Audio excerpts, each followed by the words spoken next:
Welcome back. So today we're going to expand this conversation just a little bit, this monologue rather, past what I normally do, right? Which is just like going over programming for the CrossFit classes. First things I want to do is go over some of the events that we have coming up for the gym. Then we'll go over both CrossFit. I will go over both CrossFit and kettlebell programming. And then we'll go over any things that's important for people to know from, just kind of like big picture things for the gym. So expanding the topics that we cover a little bit in these is more of a gym overview versus just like the training that we're going to be doing over the upcoming weeks. So first things first, upcoming dates that are going to be important for people to know. We have a CrossFit triathlon prep camp that's going to be on May 3rd, which is exactly 6 weeks from our CrossFit triathlon, which is going to be on June 14th. Again, that 6-week gap is meant for people to do the prep camp where they can learn the technique on the ergs that they need to know, where they can optimize their positioning on things like bikes and rowers and damper settings and all those like fine details, and that they can actually like work with coaches on their technique for those things, as well as the running side of it, right? Obviously running is one of the things that makes people a little bit nervous about the CrossFit triathlon, but it's also something that is a good goal to push for as we're getting out of winter and into spring and the nicer weather is coming and people want to kind of get back into run shape. It's a helpful thing, and this can kind of help push your trajectory into that. So again, we're going to be going over rowing, air biking, and running, both the technique and sort of the theory and overall pacing of the event for the CrossFit triathlon. So we're going to have multiple coaches going over different aspects of that at our prep camp. And then in addition to that actual in-person opportunity to have some hands-on coaching, you'll get a download to be able to, it's a program that runs exactly 6 weeks from the CrossFit Triathlon Prep Camp to the CrossFit Triathlon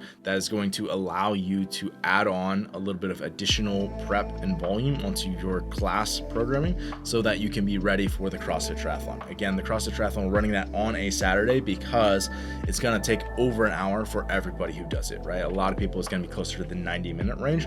So understanding that, it's going to be important that you can get a little bit of extra exposure because obviously our classes are, only an hour, right? They're limited to an hour, or we limit them to an hour so that people can be efficient with their time.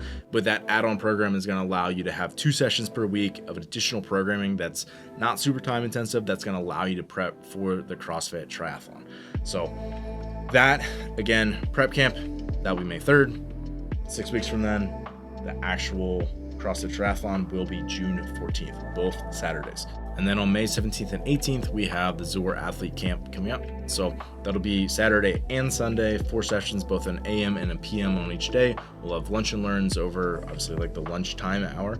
And then Stacy Macros Bema is going to be providing the meal on day 1. We'll also have like a cookout after day 1. So there's a lot that goes into it. I will have several of my athletes coming from out of town who are, primarily coached remotely. And then this is also open to anyone in our community who is basically wanting to be more competitive in CrossFit, right? And that's obviously very broad. However, we try to make it also broad and inclusive in that way as well, right? If you're someone who is interested in improving your performance, you can maybe RX some of the workouts in class, then this is going to be completely appropriate for you, right?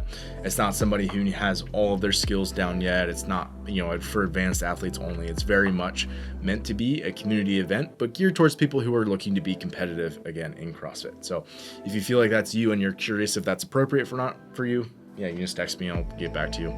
I'll also put a link to a video that explains it a little bit more in depth down below.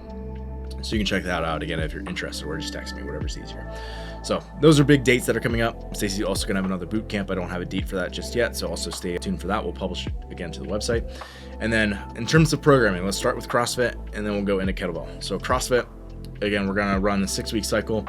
After the open, again, there's certain things that just don't get touched on the open, right? Like we didn't do like a max lift this year, for example, right? So there's things that we need to kind of reestablish in terms of like, they're just going to set you up for success long-term for fitness. And a lot of that stuff's that kind of just like basic patterns, squat, hinging, pressing, pulling, midline work, right? Aerobic work, things that are going to be fundamental to fitness regardless of your goals, right? So those things are always going to be a staple in our programming. So it's also getting nice out, right? Which means, as people know, you're going to start to see running. However, you're not going to see it in the classes until probably the day before, maybe up to a few days before.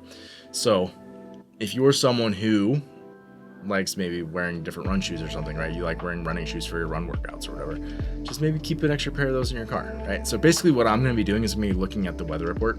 One of the issues we had last year was that I would program running and then inevitably it would be like, 26 degrees for the 5:30 a.m. class, and nobody really felt like running at that time, right? And some people toughed it out and did it, but it's just not ideal when like there'd be other days where it's really nice and then we don't have any running on the docket. So it was just kind of like, didn't really make a ton of sense.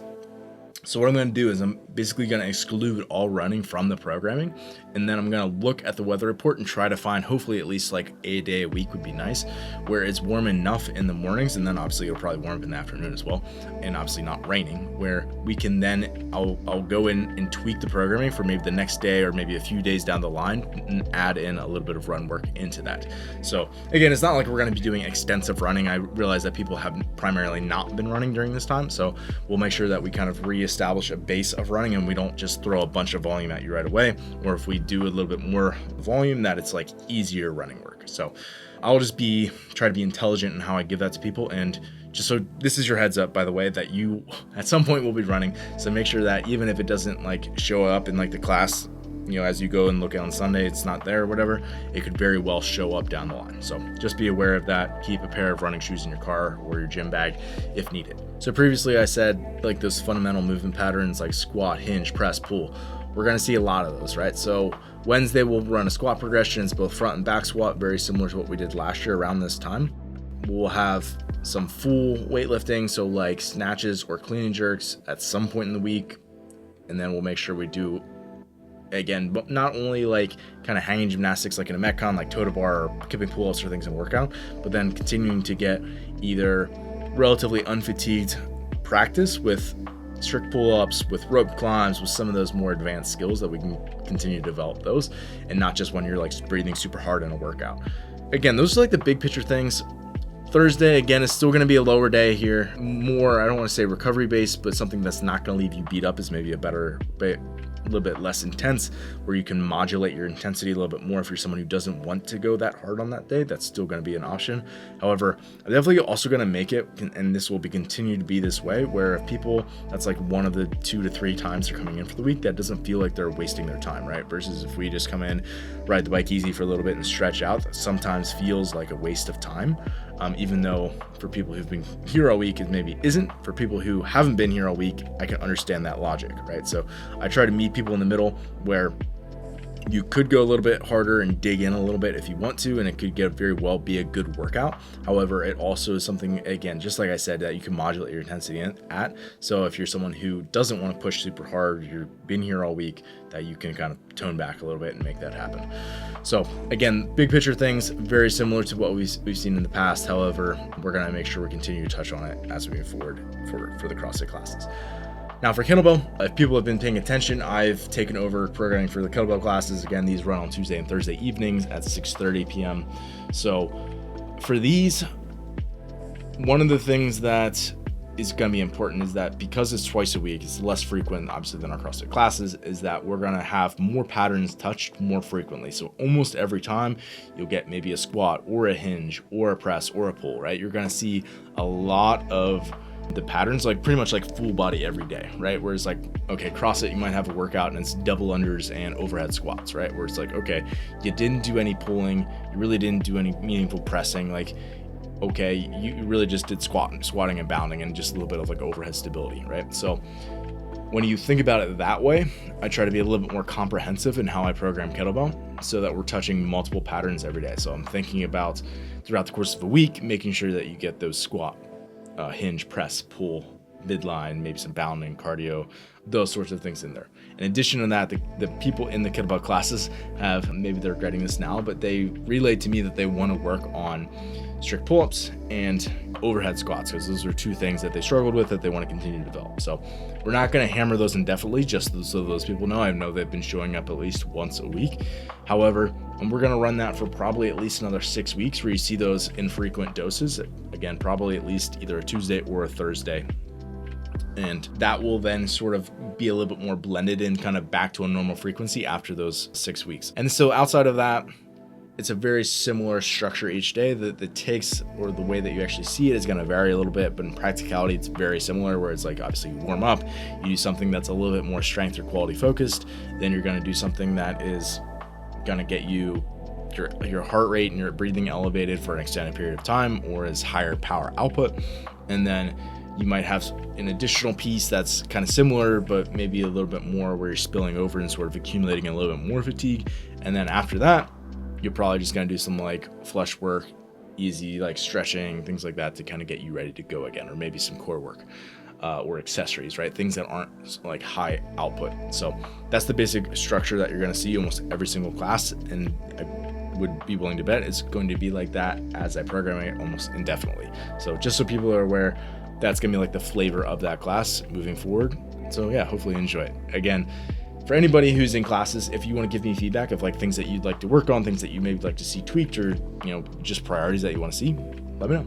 Yeah, I'm always open to suggestions. So there you have it. That's basically our spring for the gym. So that'll take us through the next 6 weeks. For someone who's watching this and you're not a part of the gym, know that, yeah, we'd love to have you come in and try it out. You can email me if you got questions. Ben@lumbercapital.fit. See you guys.